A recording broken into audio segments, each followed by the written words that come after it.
നിയമപരമായി ഒരു ഭാര്യ ഒരു ഭർത്താവ് എന്ന് ശഠിക്കുകയും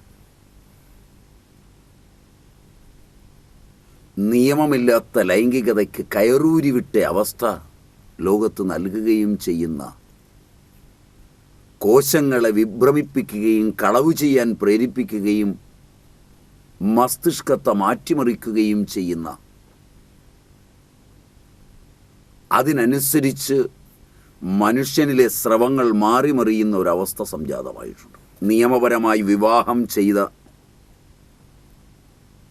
ഒരു സ്ത്രീയെ കാണുമ്പോൾ പുരുഷനും, പുരുഷനെ കാണുമ്പോൾ സ്ത്രീയും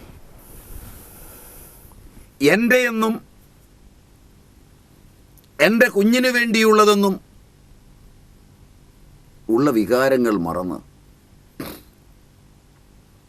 സ്ത്രീ പുരുഷൻ്റെയും പുരുഷൻ സ്ത്രീയുടെയും ശത്രുവാണെന്ന തോതിലുള്ള സംഭാഷണങ്ങളും ഏറ്റുമുട്ടലുകളും നിയമത്തിനുള്ളിൽ നിന്ന് നിരന്തരമായി നടത്തുമ്പോഴും ഓഫീസിലും വഴിവക്കിലും പാർക്കിലും കടൽ തീരത്തും ഫ്ലൈറ്റിലും ട്രെയിനിലും എന്നു വേണ്ട എല്ലാ രംഗങ്ങളിലും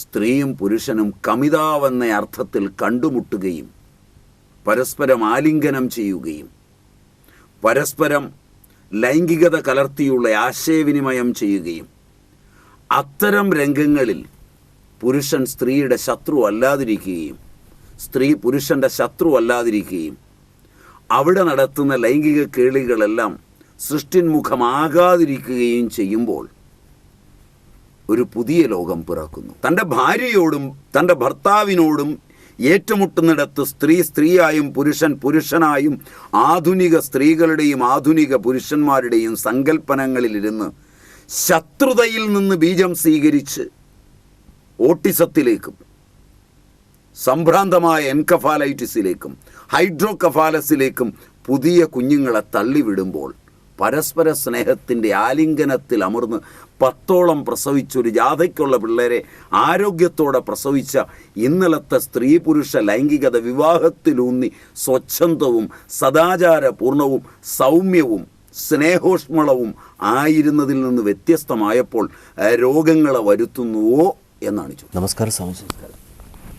സ്വാമിജി, കഴിഞ്ഞ ദിവസം നമ്മൾ അന്യതാകാമത്തിൻ്റെ വഴിയിൽ തന്നെയായിരുന്നു. കോശീയമായിട്ടുള്ള ഒരു രതിയെക്കുറിച്ച്, അത് സ്വാഭാവികവും അസ്വാഭാവികവുമായ ഒരു തലത്തിൽ പ്രവർത്തിക്കുമ്പോൾ വ്യക്തിതലത്തിലും സാമൂഹ്യ തലത്തിലും പിന്നീട് അതിനനുഗുണമായ രീതിയിൽ എങ്ങനെ ഒരു നിയമ സംവിധാനം തന്നെ വരുന്നു എന്നുള്ള രീതിയിലേക്ക് വികസിക്കുന്ന തരത്തിൽ സ്വാമിജി ഏറെ മുന്നോട്ട് പോയിരുന്നു. നമുക്കതുവഴി തന്നെ പോകാമോ? തീർച്ചയായും. ഇതിൻ്റെ സാധ്യത വളരെ വിസ്തൃതമാണ്. നമ്മൾ പറഞ്ഞത് വളരെ കുറവാണ്. പറയാൻ നമുക്ക് കഴിയുന്നതിനേക്കാൾ കൂടുതലാണ് ഇതിൻ്റെ വിസ്തൃതി. നമ്മൾ എത്ര പറഞ്ഞു വെച്ചുവോ അതിനേക്കാൾ ഗംഭീരമായത് കേൾക്കാനിരിക്കുകയാണ്. അത് പറയാനുള്ളവൻ ചിലപ്പോൾ പുറകെ വരികയുള്ളൂ, നമ്മൾ പോലും ആയിരിക്കില്ല. സ്വാമിജി മുമ്പ് പറയുന്നത് ഞാൻ ഓർക്കാണ്, മുമ്പേ കാതുകുത്തി പോയാൽ കടുക്കനിട്ടവൻ പുറകെ വരും. ലോക ചരിത്രം അതാണ്. സൂക്ഷ്മദൃക്കുകൾ നോക്കുമ്പോൾ വളരെ സാധ്യതകൾ ഇനിയും കിടക്കുക. അത് പഠിക്കാൻ കഴിഞ്ഞാൽ വലിയ കാര്യമാണ്. മനസ്സിലായി സ്വാമിജി. നമ്മൾ ഏറ്റവും ശ്രദ്ധിക്കേണ്ടത് നിയമപൂർവമുള്ള ഒരു വിവാഹബന്ധം, ഒരു സ്ത്രീ പുരുഷ ബന്ധം ലോകത്തെമ്പാടുമുണ്ടെന്നാണ് എനിക്ക് തോന്നുന്നത്. തീർച്ചയായും. ഏതെങ്കിലുമൊക്കെ നിയമങ്ങളിൽ, ഏതെങ്കിലുമൊക്കെ മര്യാദകളിൽ, ഏതെങ്കിലുമൊക്കെ വിധികളിൽ, ഏതെങ്കിലുമൊക്കെ അനുഷ്ഠാനങ്ങളിൽ ലോക ജനതയിൽ മനുഷ്യനെന്ന് പറയുന്നവൻ വിവാഹത്തെ കൊണ്ടുപോകുന്നുണ്ട്. പല മതങ്ങളുടെയും വിവാഹങ്ങൾ തമ്മിൽ വ്യത്യാസം ഉണ്ടാവും, ജാതികൾ തമ്മിൽ വ്യത്യാസം ഉണ്ടാവും. ജാതിയും മതവും ഒന്നും ഇല്ലാത്തവന് വേണ്ടിയുള്ള ആധുനിക നിയമസംഹിതയിൽ നിന്നുകൊണ്ടുള്ള കരാറുടമ്പടികളുണ്ടാവും. ഇതൊക്കെ ഉണ്ട് ലോകത്തെന്നുള്ളത് തീർച്ചയാണ്. പക്ഷേ നിയമപരമായ ഒരു വിവാഹത്തെയും ജീവിതത്തെയും ആസ്വദിക്കുകയും കാണുകയും ഉപയോഗിക്കുകയും ജീവിക്കുകയും ചെയ്യുന്നതിനേക്കാൾ യാഥാർത്ഥ്യബോധത്തോടുകൂടി വിവാഹത്തിന് പുറത്ത് ലൈംഗിക സങ്കല്പങ്ങൾ മനുഷ്യനിൽ വളർന്നു കഴിഞ്ഞിട്ടുണ്ട് സ്വാമിജി. പുതിയൊരു കാലത്തിൻ്റെ ഉണ്ട്. ഞാനിതെടുത്ത് ചോദിക്കുന്നത്, വിവാഹവും ലൈംഗികതയും ചേർന്നു പോവുക, വിവാഹവും ലൈംഗികതയും വിരുദ്ധമാവുക,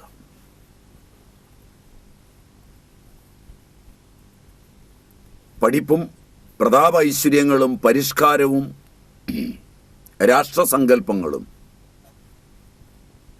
ആഗോളവൽക്കരണവും വ്യാവസായിക പ്രാധാന്യവും സ്ത്രീ പുരുഷന്മാർ തൊഴിൽ ചെയ്യണമെന്നുള്ള നിർബന്ധങ്ങൾ അടുക്കളയിലെ പണിയോ മറ്റു കാര്യങ്ങളോ പരിചരണമോ തൊഴിലല്ലെന്ന തോന്നൽ, ഭരണത്തിൽ സ്ത്രീ പുരുഷന്മാർ ഒന്നിച്ച് പങ്കുവഹിക്കണമെന്നുള്ള തോന്നൽ മുതലായവയൊക്കെ വളർന്നു വന്നപ്പോൾ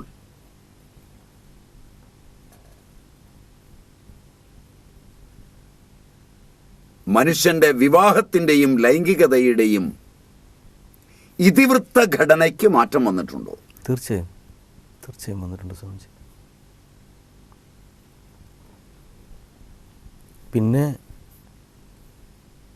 വിധിപ്രകാരം വിവാഹം കഴിക്കുകയും അതിനകത്ത് തന്നെ മാറ്റങ്ങൾ ഉണ്ടാകുകയും പുതിയ ബന്ധങ്ങൾ ഉണ്ടാകുകയും ഏത് സെക്ഷൻ അധിഷ്ഠിതമായിട്ട് ലൈംഗികതയ്ക്ക് അടിസ്ഥാനമായിട്ട് അത്തരത്തിലേക്ക് നമ്മുടെ ഈ ലോകം എത്തിച്ചിട്ടുണ്ട്. അങ്ങനെയുള്ളൊരു വികാസ പരിണാമത്തിൽ വിവാഹത്തിൻ്റെ ശരീരഭാഷയും ലൈംഗികതയുടെ ശരീരഭാഷയും മൊഴിമാറി വരുന്നിടത്ത് വൈവിധ്യപൂർണമാകുന്നിടത്ത്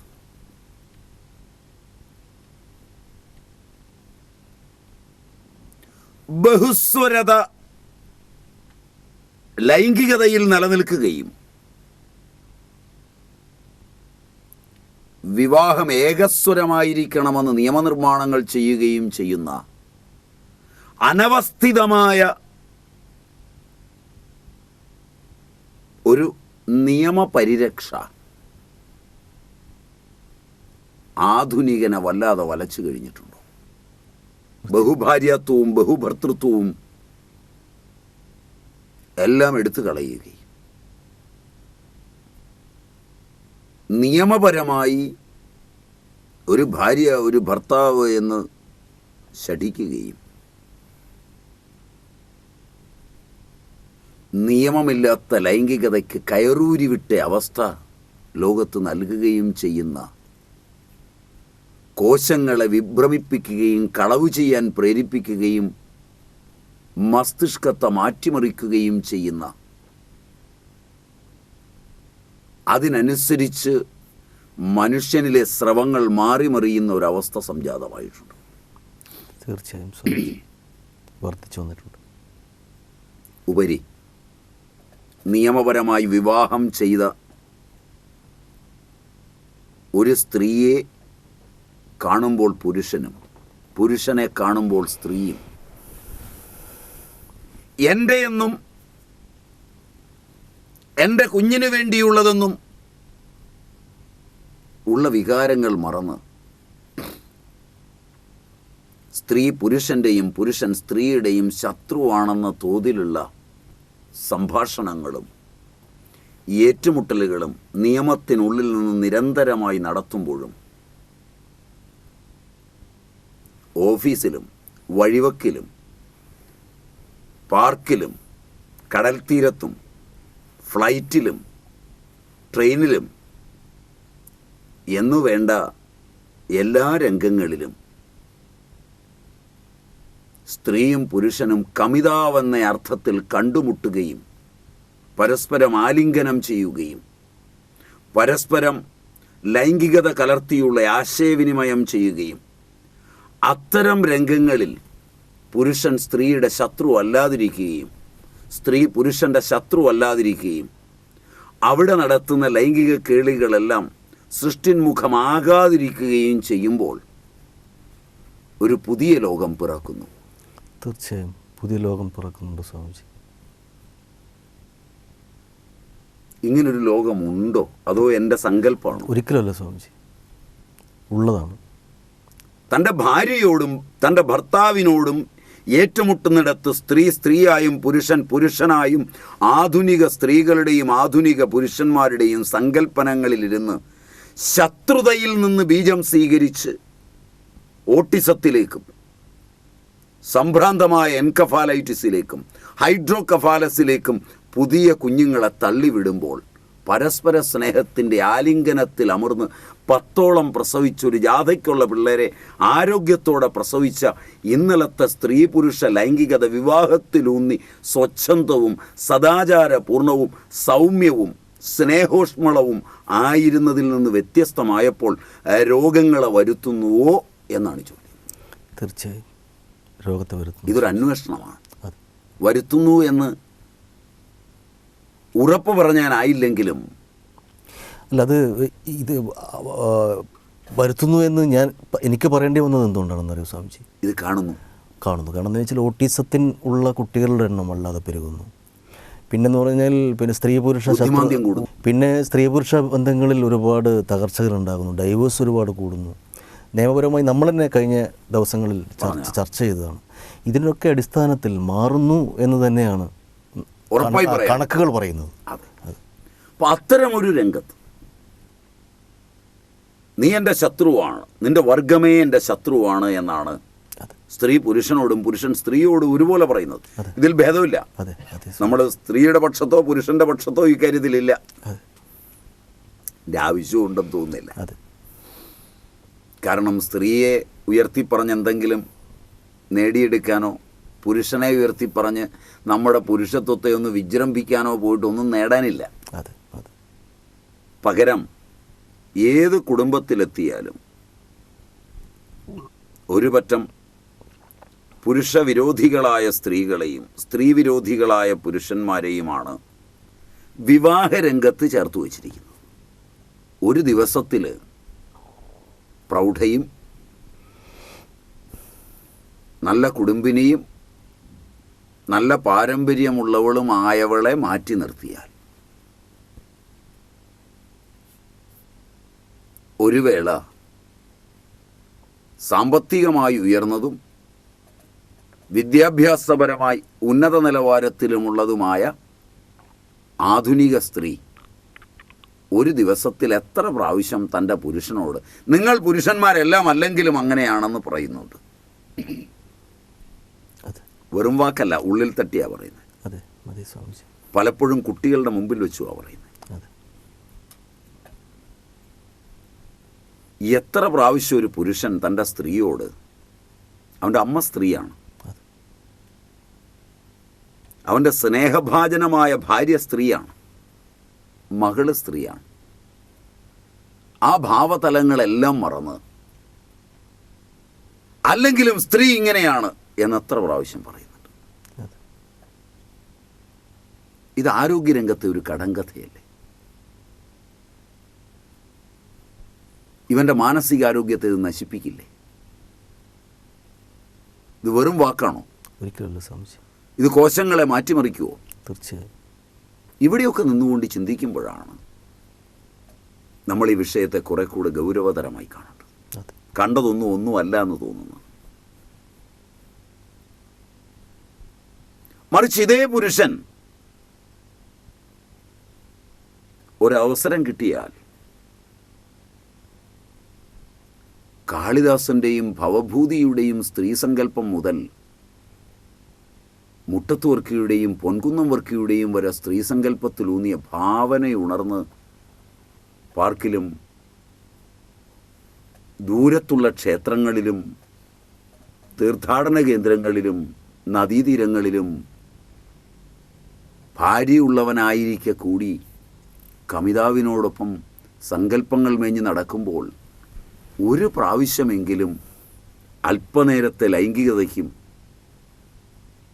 തൻ്റെ പരമ്പരാഗതമായി സങ്കല്പങ്ങളിലൂന്നി തൻ്റെ കോശങ്ങൾ പ്രവർത്തിയെടുത്ത് മെറ്റബോളിസത്തിലൂടെ രൂപാന്തരപ്പെട്ടു വന്ന ബീജത്തെ വെറുതെ നശിപ്പിക്കുവാനുള്ള ഒരു ലൈംഗിക കേളിക്കു വേണ്ടി എത്ര പ്രശംസയുടെ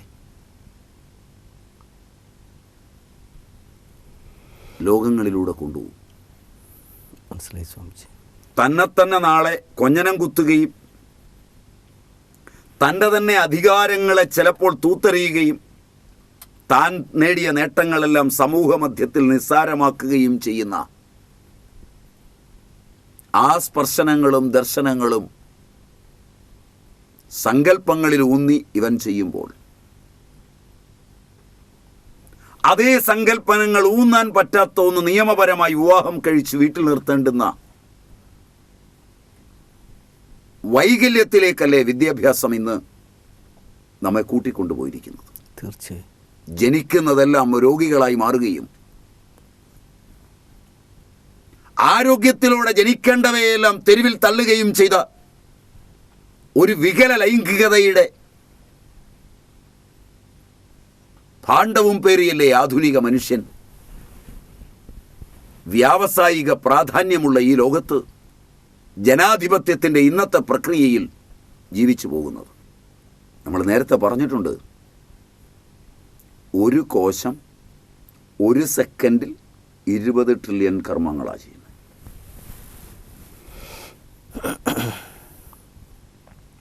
ഒരു കോശത്തിൻ്റെ പ്രവർത്തനം, ആ കോശം മരിച്ചാൽ ചെറുകുടലിലെ ലിബർക്കൻ എന്ന കോശം 5-ാം ദിവസം ചത്തുപോകുമ്പോൾ കർമ്മം അവിടെ വെച്ച് നിർത്താൻ പറ്റൂല. മലവും മൂത്രമൊക്കെ പുറത്തു തള്ളണം. ആ ലിബർക്കന് പകരം പണിയെടുക്കാൻ വേറെ ലിബർക്കൻ വരണം. അവയ്ക്ക് ഇതിൻ്റെ തുടർച്ചയായ പരിശീലനം ഉണ്ടാകണം. ഇടയ്ക്ക് പരിശീലന കാലം എന്ന് പറഞ്ഞ് പണി നിർത്തിവെക്കാനാവില്ല. ലേ ഓഫ് പറ്റില്ല. അതെ സ്വാമിജി. ഇത്തരമൊരു കോശത്തിന് കൈമാറിക്കൊടുക്കുന്ന ആവേഗത്തിലൂടെ പരമ്പരയാ കോശം പണിയെടുക്കുമ്പോൾ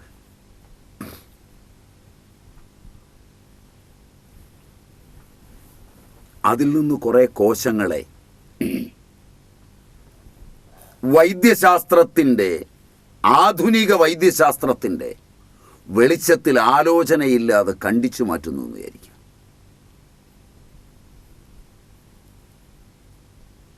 എന്തെന്ന് സംഭവിക്കും സ്വാമിജി? ഇതര കോശങ്ങളിൽ എന്തു തരം സംഭ്രാന്തിയുണ്ടാവും?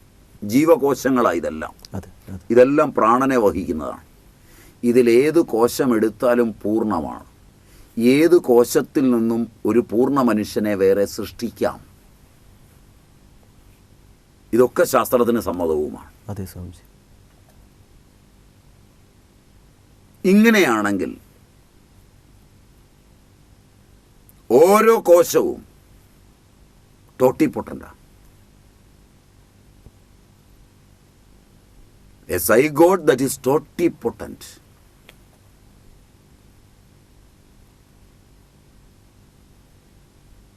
അതിനോട് അറിവെങ്ങനെ സമീപിക്കണം എന്ന് വൈദ്യശാസ്ത്രം പഠിച്ചിട്ടില്ലെങ്കിൽ അത് വ്യാവസായികമാണ്. വൈദ്യശാസ്ത്രം പഠിച്ചവരല്ല ആശുപത്രികൾ നടത്തുന്നത്. അതെ, ശ്രദ്ധിച്ചിട്ടുണ്ടോ എന്നറിയില്ല. അത് നമ്മുടെ നാട്ടിൽ പയ്യന്നൂരിൽ അങ്ങനെ 2-3 ആശുപത്രികളുണ്ട് സ്വാമിജി. അത് വെച്ചിട്ട് നമുക്ക് പറയാവുന്നതാണ്, എല്ലാവരും അങ്ങനെയല്ല. വൈദ്യശാസ്ത്രം പഠിക്കാത്തവരാണ് പലപ്പോഴും ആശുപത്രി നടത്തുന്നത്. വൈദ്യശാസ്ത്രം പഠിച്ചവൻ ആശുപത്രി നടത്തിയാൽ കുത്തുവാള എടുക്കുകയാണ് പതിവ്.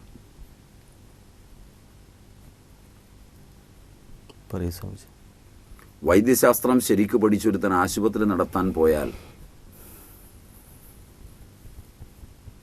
പണം ഉണ്ടാക്കാൻ അവനായി എന്ന് വരില്ല. അല്ലെങ്കിൽ പഠിച്ച വൈദ്യശാസ്ത്രം അവൻ മറന്നിട്ടുണ്ടാവും. അതിൻ്റെ എത്തിക്സും മോറൽസും എല്ലാം മറന്നു പോകണം. വൈദ്യശാസ്ത്രം പഠിക്കാത്ത ഒരുവൻ വൈദ്യശാസ്ത്രത്തിൻ്റെ ഉപയോഗത്തിൽ ഒരു ആശുപത്രിയെ നടത്തുമ്പോൾ അവിടെ ഭിഷഗ്വരനായി ചാർജ് ഏറ്റെടുത്താൽ അഡ്മിറ്റ് ചെയ്യുന്ന എല്ലാ ഗർഭിണിയും സിസേറിയൻ ആയിരിക്കണമെന്ന് നിർബന്ധം പിടിക്കും. പൈസയുടെ ആഗ്രഹത്തിലാണെങ്കിൽ സ്വാഭാവികമായ പ്രസവത്തിന് ഇവിടെ ചാർജ് കൂടുതലാണെന്നും അപകടകരമായ സിസേറിയന് വിധേയമാകേണ്ടി വന്നാൽ നിങ്ങളുടെ കോശങ്ങൾ അത്രയും നശിപ്പിക്കുന്നുവെന്ന പ്രക്രിയ കൊണ്ട് ഞങ്ങൾ ചാർജ് കുറയ്ക്കുന്നുവെന്നുമാണ് പറയേണ്ടത്. അതെ, ആരോഗ്യത്തിൻ്റെ അടിസ്ഥാനത്തിൽ. അതെ, സമൂഹത്തോട് പ്രതിബദ്ധതയിൽ, ജനിക്കുന്ന കുഞ്ഞിനോടുള്ള പ്രതിബദ്ധതയിൽ, പിന്നീട് ജീവിച്ചിരിക്കേണ്ട മാതാവിനോടുള്ള പ്രതിബദ്ധതയിൽ അങ്ങനെയാണ് പറയേണ്ടത്. എഗ്രി. ഓപ്പറേഷൻ ചാർജ് കുറവാണ് വേണ്ടത്. ഒരളവ് വരെ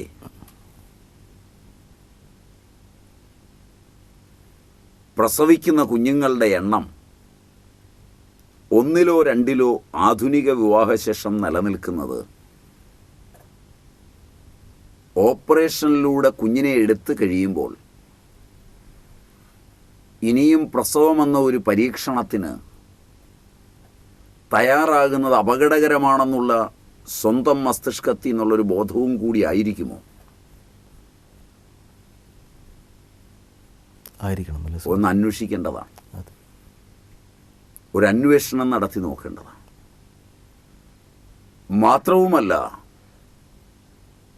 മാതൃത്വമെന്ന മഹനീയ സങ്കല്പത്തോട് വിട പറയാൻ ഈ ശസ്ത്രക്രിയ സ്ത്രീ മസ്തിഷ്കത്തെ പ്രേരിപ്പിക്കുമോ?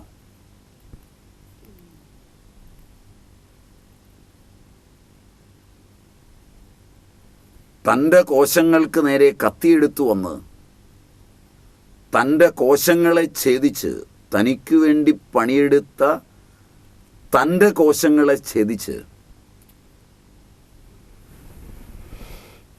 തനിക്ക് ജനിച്ച ഒരു കുഞ്ഞിനോട് സ്നേഹം ഏതെങ്കിലും സ്ത്രീക്കുണ്ടാകുമോ?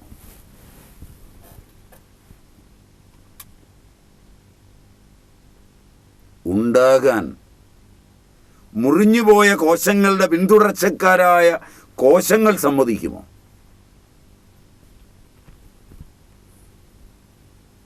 പിതാവിൽ നിക്ഷിപ്തമായിരുന്ന ഉത്തരവാദിത്തങ്ങളുടെ ലോകങ്ങളിലേക്ക് സ്ത്രീ എടുത്തെറിയപ്പെടുകയും മാതൃത്വം മറഞ്ഞുപോവുകയും കോശാന്തര ആവേഗങ്ങളിലൂടെ കുഞ്ഞും അമ്മയും തമ്മിലുള്ള മാസ്മര ബന്ധത്തിന് പകരം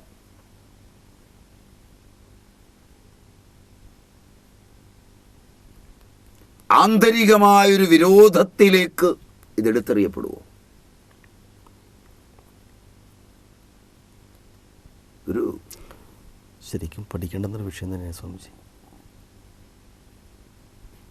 ഇതൊക്കെ പഠിച്ചിട്ടാണോ ഇവർ ചെയ്യുന്നത്? അല്ലെങ്കിൽ പഠിച്ചിട്ടാണോ ഇതിന് ഇരയാകുന്നത് എന്നുള്ളൊരു ചോദ്യം കൂടെ അതും അത്യാവശ്യം. കോശത്തിൻ്റെ ഈ വ്യാപാരം. അതെ സ്വാമിജി. 20 ട്രില്യൺ കർമ്മങ്ങൾ ഒരു സെക്കൻഡിൽ ചെയ്യുന്ന ലക്ഷോപലക്ഷം കോശങ്ങളുടെ സമൂഹം ഇതെല്ലാം കണ്ടുകൊണ്ടിരിക്കുമ്പോൾ ആ കോശങ്ങളെല്ലാം വൈദ്യശാസ്ത്രം കൊണ്ട് ഭയചകിതരാകുന്നുണ്ടോ? കത്തി കാണുമ്പോൾ പേടിക്കാത്ത ആരും കൊണ്ടോ സ്വാമിജി? ആ അർത്ഥത്തിൽ കൃത്യമായി ഭയപ്പെടുന്നുണ്ടാവും.